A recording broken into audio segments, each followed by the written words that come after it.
Hey guys, ini gue habis dikirimin sama Asus nih tas sling bag ya kenanya ya. Tas sling bagnya ROG.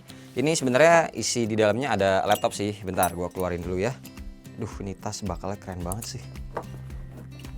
Nih, laptopnya adalah Asus ROG M16 yang baru aja di launching kemarin ya. Tapi sebelum bahas laptopnya, gue pengen bahas tasnya dulu nih, karena ya kebetulan ada di tempat gua. Ini banyak detail-detail yang menurut gua tuh keren banget, perlu teman-teman tahu. Siapa tahu pengen ngebeli tasnya juga ini ya. Jadi langsung aja kita mulai dari kamera yang di atas.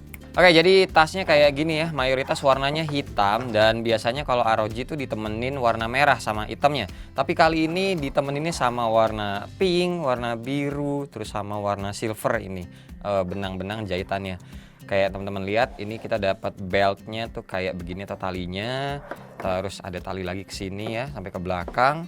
Terus di sini ada lagi kayak semacam gantungan dan ada bolongannya, entah mungkin buat gantungan kunci, teman-teman bisa taruh di sini. Terus ada buckle juga kanan kiri dua kayak begini, dan nih buckle-nya guys, cakep ya kayak tadi gue bilang tuh. Dan ini tuh metal gitu loh, tuh solid gitu. Tuh. Bentukan ininya juga begini yang cowoknya, kalau yang ceweknya bentuknya kayak begini. Terus ada logo matanya si ROG kayak gini, sablonan sih. Dan ini kalau ngomongin materialnya kayak sejenis taslan kalau menurut gua. Oke, lanjut kita lihat bagian dalamnya. Bentar lu, sebelum dalamnya nih, lihat yang bagian belakangnya. Kita ada resleting juga, jadi bisa naruh satu. Maksudnya ada satu kantong di sini, terserah bisa buat naruh apa. Terus ada nih buat nyelipin tangan ya, bisa ditenteng begini juga kalau misalkan mau. Terus di bagian belakang sini ada jahitan pakai warna biru benangnya, dan ini motifnya tuh ya kayak zigzag gitu aja sih. Nah, langsung kita lihat isi dalamnya nih.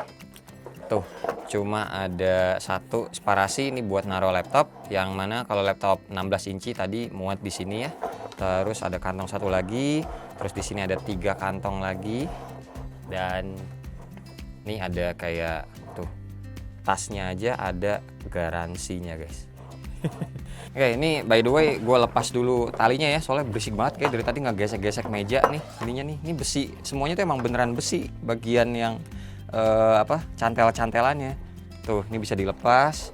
Terus di sebelah kanannya sini juga bisa dilepas. Dan ini teman-teman bisa lihat juga buckle-nya tuh detail banget ya, keren loh. Ada ROG-nya, fontnya, terus ada logo matanya juga. Terus ininya sistemnya seperti ini. Keren sih guys.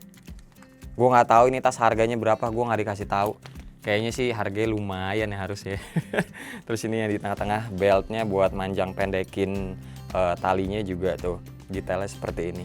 Besinya warna hitam, cakep sih, cakep.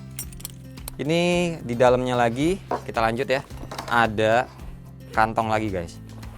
Jadi bisa masuk lagi di sini. Terus di bagian dalam kita dapat kayak semacam kantongnya. Kantong atau ini sepertinya raincoat sih. Tapi raincoatnya bentuknya kayak lebih ini, kayak lebih gede tasnya. Mungkin nyamping begini sih. Tuh. Jadi kalau misalkan taruh gini ya, ditutup, terus mau diselimutin, posisinya begini masuknya. Gitu. Oke lah. Kayak gini aja paling kalau tasnya ya. Sekarang kita lanjut ke ininya, ke pemain atau produk utamanya yang mau dibahas di video ini, yaitu Asus ROG Zephyrus M16. Hai semua, gue Wasa. Ini adalah Asus ROG Zephyrus M16 atau M16 GU603 tipenya. Dari namanya aja M16 udah ketahuan ya kalau laptop ini tuh punya layar ukurannya 16 inci dan menjadi pertama kalinya ROG tuh bikin laptop dengan layarnya segini.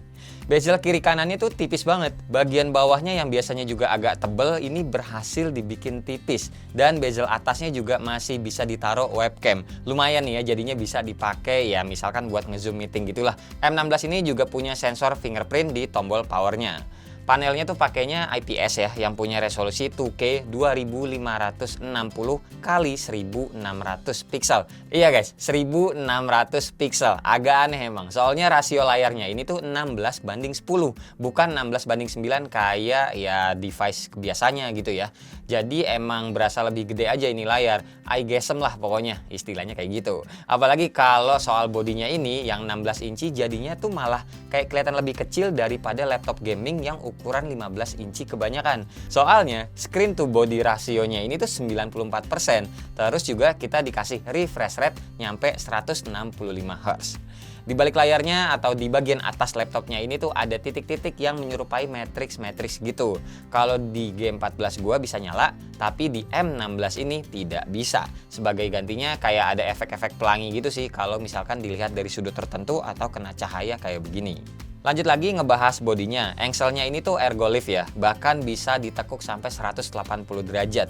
Kemudian ini juga laptop bisa kita angkat layarnya pakai satu tangan. Maklum lah, laptop mahal ini guys. Materialnya mayoritas metal pastinya, dan ada sedikit rubber tipis gitu sih di bagian kanan kiri keyboardnya biar nggak terlalu licin. Cuma buat finishingnya jujur ya, buat gue pribadi nggak terlalu suka, soalnya gampang banget ninggalin bekas sidik jari kayak begini.